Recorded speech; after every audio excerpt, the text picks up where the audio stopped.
शेवटचं उदाहरण आपण थांबू मित्रांनो. फक्त कारण देऊ नका, फक्त मित्रांनो कारण देऊ नका. आज 16व्या शतकामध्ये असताना 16व्या शतकामध्ये एका माणसानं कारण दिलं नाही म्हणून मित्रांनो आज पण त्याच्या नावावरती लोक पैसे कमवतात मित्रांनो. त्या माणसाचं नाव म्हणजे नरवीर, आपल्या स्वराज्याचा छत्रपती शिवाजी महाराजांच्या स्वराज्यामधला सरसेनापती तानाजी मालुसरे हा उमरड गावचा मित्रांनो. त्याच्या एकुलत्या एक पोटच्या पोराचं लग्न असतं रायबाचं, आणि त्या लग्नाच्या रायबाच्या लग्नाला आपल्या छत्रपती शिवाजी महाराजांची पायाची धूळ गावाला लागली पाहिजे असं समस्त गावकऱ्यांना वाटतं. आणि समस्त गावकरी त्यांना असं म्हणतात की तुम्ही ताना तू काय कर, तू राजधानीवरती जा आणि राजांना तू न्योता देऊन ये की त्यांनी आपल्या लग्नाला यावं. हा बिगी बिगी बिगी बिगी जातो, किल्ल्यावरती पोहोचतो, राजांना मुजरा करतो आणि एकच सांगतो, राजा माझ्या मुलाचं लग्न आहे आणि तुम्ही आऊ साहेबांसोबत तुम्हाला लग्नाला यावं, आमच्या मुलाच्या लग्नाला यावं आणि समस्त गावकऱ्यांची इच्छा आहे तर तुम्ही अगत्य येण्याचं करावं. राजा म्हणतात ठीक आहे ताना, पण मी एका स्वारीवरती चाललोय. तेव्हा ताना सगळं बघतो, त्या किल्ल्यावरती सगळी तयारी चालू असते, शस्त्रांना धार लावायचं काम चालू असतं, घोड्याचा खूर नीट करायचं काम चालू असतं, सगळे मावळे तयारीमध्ये असतात. हे बघतो आणि विचारतो, राजा कसली मोहीम, कसली स्वारी, कसली तयारी. तेव्हा राजा त्यांना म्हणतात, तो समोर दिसतो कोंडाणा, तो कोंडाणा लय दिवसापासून आपल्या आऊसाहेबांची इच्छा आहे, तो आपल्या स्वराज्यामध्ये आला पाहिजे आणि त्या स्वारीवरती मी चालू आहे म्हणून ताना मी येऊ शकत नाही, आऊसाहेब येतील.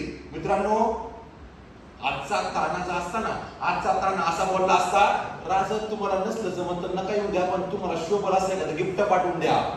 आजचा ताना असा बोलला असता, राजा हो पण ते रक्त वेगळं होतं, ती जात वेगळी होती. तर ताना एकच बोलला, राजा ताना जिवंत असताना तुम्ही वारीवरती जाणं असं कदापि होणं नाही. राजा तर असं म्हणतात, ताना तुझ्या घरामध्ये जीव प्रसंग आहे, मंगल प्रसंग आहे, तू तो पहिला कर, पुढच्या स्वारीवरती तू जा. पण ऐकल तो ताना कसला, त्याने पण उचलला आधी लग्न कोंडाण्याचं आणि मग माझ्या रायबाचा राजा हो. आणि मग तो पण आपल्या गावामध्ये येतो, गावामध्ये आले की सगळे गावकरी विचारतात काय म्हणले राजा, सगळ्यांना तो सांगतो, आपल्या घरामध्ये येतो, धर्मपत्नी त्याला असं विचारते राजा काय म्हणले, तेव्हा तो सांगतो मी स्वारीवरती चाललोय. त्याची धर्मपत्नी त्याला असं विचारते, तुम्ही स्वारीवरती गेला, तुमचं काय बरोबर झालं तर आपल्या एकुलत्या पोराचं लग्न कुणी लावायचं, आम्ही कोणाच्या तोंडाकडे पाहायचं.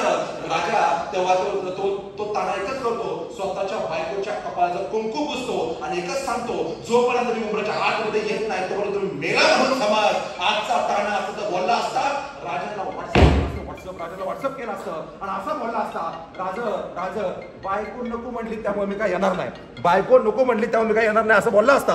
राजा ओला एकच सांगायचं तुम्हाला लोकांना मित्रांनो, आज बघा तो ताना असा होता आणि त्या तानाने काय मित्रांनो, तो दिवस ठरला ऐक अमावास्याची रात्र का कुट्ट अंधार आणि त्या दिवशी मित्रांनो तो ठरलं, तो दिवस ठरला. तिन्ही साईडला उतरती काढा, एका साईडला चढती काढा. ती सगळं बघून आजचा ताना म्हणला असता, राजा लिफ्ट बसवून द्या, मग आपण करू. पण तो ऐकल तो ताना कसला मित्रांनो, तर रक्त वेगळं होतं, जात वेगळी होती.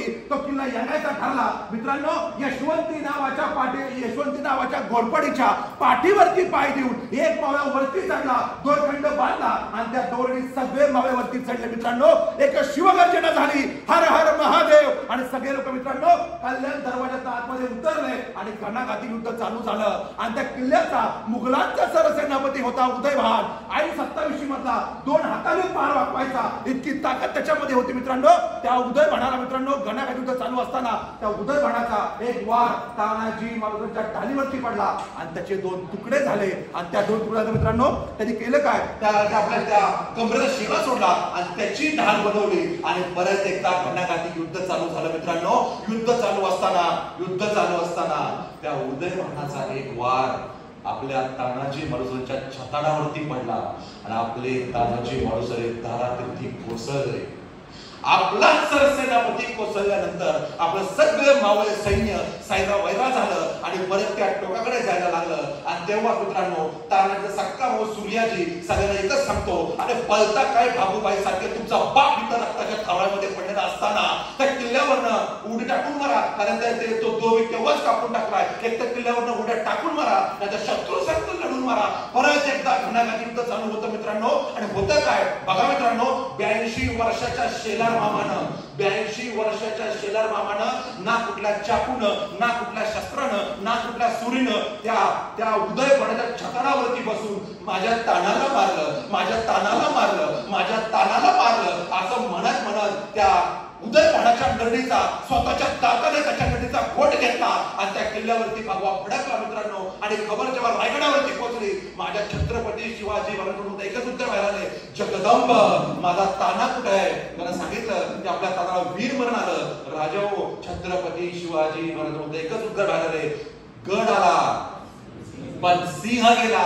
राजाओ, तेव्हा जर का या तानाची बाजूनं कारण दिलं असतं ना, तर आज इयत्ता 4थी धडा 13वा गड आला पण सिंह गेला जिंदगीत पडला नसता. अरे एवढंच काय, अजय देवगणने तानाजी द वॉरियर हा पिक्चर बनवून 600 कोटी रुपये कधीच खिशात घातले नसते. राजा हो, एकच सांगायचं मित्रांनो तुम्हाला, आज आपल्याला स्वराज्यामधला सहसेनापती व्हायचं नाहीये, आज आपल्याला बिझनेस विश्वातला अंबानी व्हायचं नाहीये, आज आपल्याला क्रिकेट विश्वातला तेंडुलकर व्हायचं नाहीये. फक्त एवढंच करायचंय की आपल्या गावामध्ये, आपल्या गावातल्या भावकीमध्ये आणि त्या भावकीमध्ये असलेल्या गावकीमध्ये मित्रांनो आपल्या बापाची कायम मानवरती राहिली पाहिजे, अभिमानानं, पैशानं, आदरानं मित्रांनो. यासाठी आपल्याला काम करायचं मित्रांनो. जय हिंद, जय हिंद, जय हिंद, जय जय. Thank you very much, thank you.